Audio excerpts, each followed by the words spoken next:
एक छोटे से गांव में राजू एक टीन की छत के नीचे अपनी छोटी सी दुकान लगाकर पिज्जा बेचा करता था। उस टीन में कई छेद होते हैं और दुकान की हालत भी बिल्कुल अच्छी नहीं होती है, जिसकी वजह से लोग उसके पास बहुत कम आते थे। भैया एक चीज पिज्जा देना। बस 5 मिनट रुकिए। अरे भैया क्या हालत है दुकान की तुम्हारी, रहने दो, मैं कहीं और से ही खा लूंगा। अरे भैया आप एक बार पिज्जा खा कर तो देखिए, आपको एकदम स्वादिष्ट पिज्जा बना कर दूंगा मैं। आप मेरी दुकान पर मत जाइए। नहीं नहीं, मेरा मन नहीं कर रहा है, मैं कहीं और से ही खा लूंगा। ग्राहक वहाँ से चला जाता है। मेरी दुकान देखकर लोग मेरे पास नहीं आते हैं। जब तक लोग मेरे पास आकर मेरा पिज्जा खाएंगे नहीं, तब तक उन्हें पता कैसे चलेगा कि मैं कैसा पिज्जा बनाता हूँ। सारे लोग सामने वाली बड़ी दुकान में चले जाते हैं, जबकि उसका पिज्जा इतना अच्छा भी नहीं होता। तब भी राजू की छोटी सी दुकान के सामने ही एक बड़ी सी फास्ट फूड की दुकान थी, जहाँ पिज्जा मिलता था।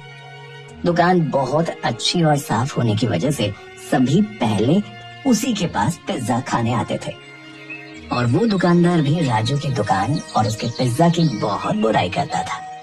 भैया मुझे एक चीज पिज्जा देना। बस 5 मिनट रुकिए, आपको एक मजेदार चीज पिज्जा देता हूँ। उस सामने वाले राजू की तरह नहीं कि बाहर से सूखा पिज्जा लेके आए और गर्म करके दे दिया। नहीं नहीं, हम ऐसा बिल्कुल नहीं करते। हम बिल्कुल ताजा पिज्जा बनाते हैं, आपका मन नहीं भरेगा खाकर। हाँ, अच्छा पिज्जा खाने की वजह से ही मैं सामने से लौट आया। अरे बिल्कुल सही किया आपने।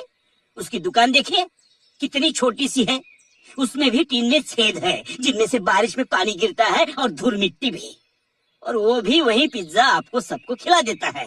ये कोई बात हुई? हाँ, बात तो आपकी सही लग रही है। उसकी दुकान बड़ी गंदी है, मेरा तो मन ही नहीं किया उसमें खाने का। अरे आपका तो मन खाने का नहीं करता, मेरा तो बैठने का भी नहीं करता है। हाँ। दुकानदार की दुकान बड़ी जरूर थी, लेकिन उसके पास पिज्जा बनाने वाला कोई भी नहीं था।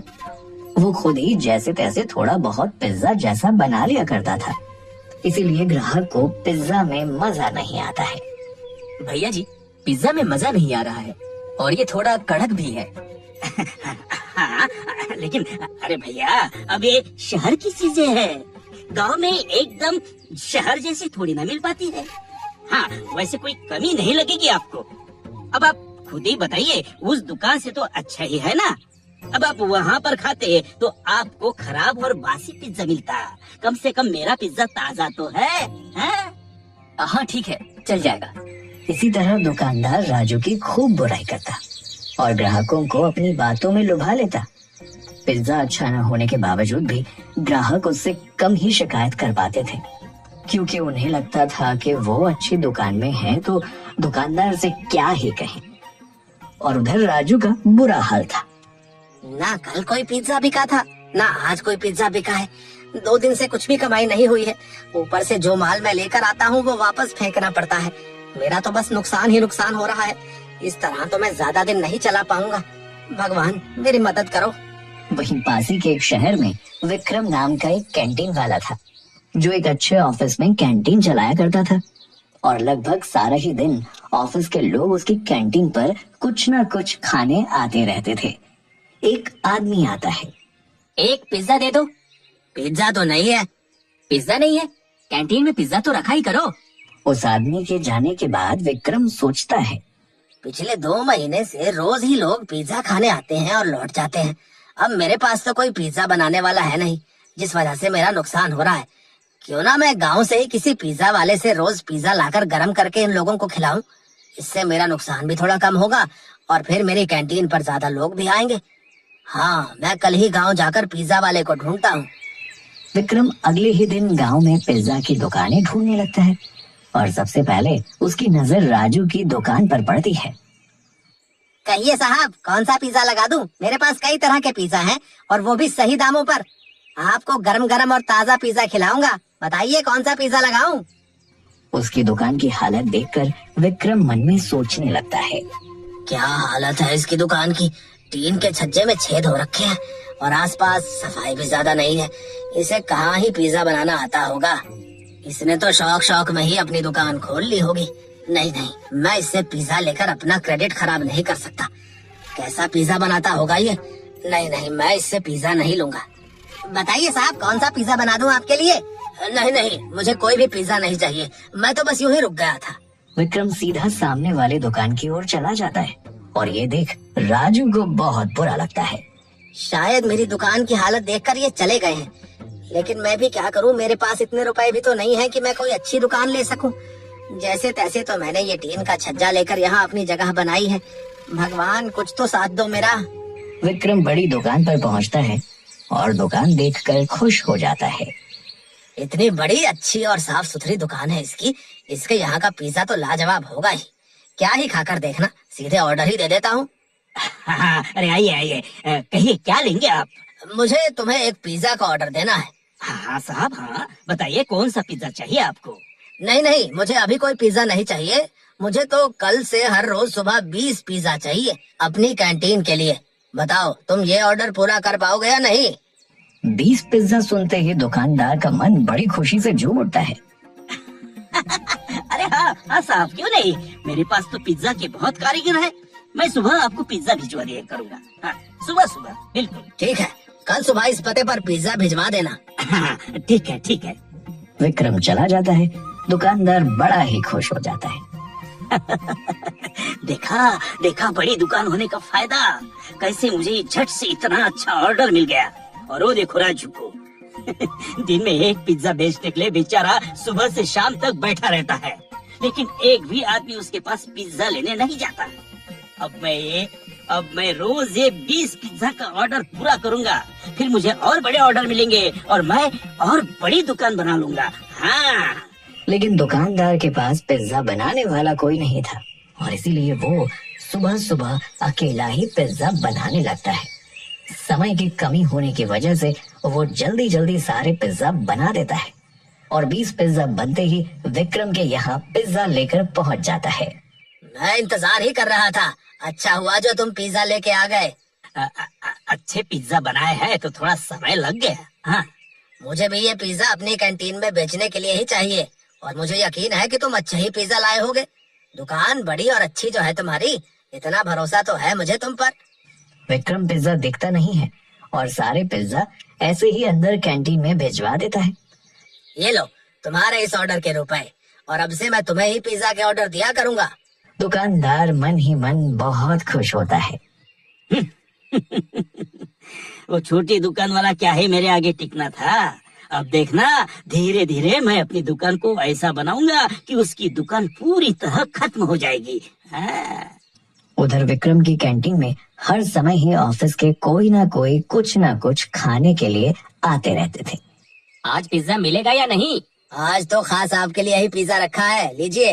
विक्रम पिज्जा देता है, लेकिन पिज्जा खाते ही आदमी विक्रम को बुरा भला कहने लगता है। ये कैसा पिज्जा है, इतना कड़क और इतना सूखा? तुम्हें पिज्जा बनाना आता भी है कि नहीं, या फिर तुम्हें पता ही नहीं है कि पिज्जा होता क्या है?